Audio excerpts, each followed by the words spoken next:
This video shows you how OneSearch and RefWorks are integrated, making it easy to export citations to RefWorks and later open the article in OneSearch. Keeping track of your sources can be challenging.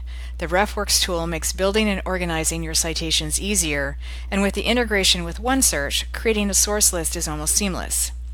Once the citations are in RefWorks, you can put them in folders based on topic or assignment or class, whatever organization works best for you.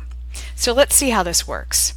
I have a query about information literacy, and I've decided that I really like this second article. It's in the syllabus. So I want to export the citation to RefWorks. I'm going to click on the double quote, and then I'm going to click on RefWorks.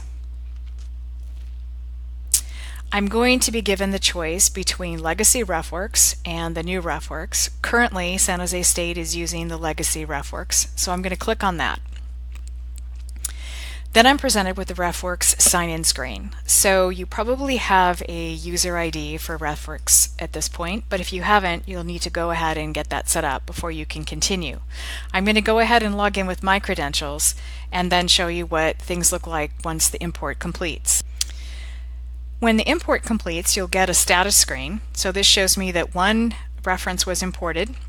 I can go ahead and look at the import log and do some other things, but I'm just going to close this window and then show you in this folder list something called last imported, and you can see this is my article that I just imported the citation information for.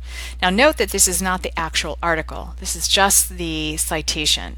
So to get back to the article, let's say that I've built up a number of different citations and I put them in a folder in RefWorks, and now I want to go back and get these articles, then I click on this orange or yellow Find It button.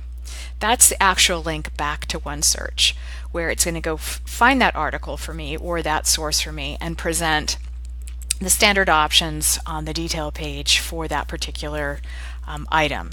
So in this case, I can go ahead and click on the Science Direct Journals to get the full text of the article, and once I've completed filling in my credentials, then I can go ahead and download the article or read the article. For more information about OneSearch, refer to the Quick Reference Guide.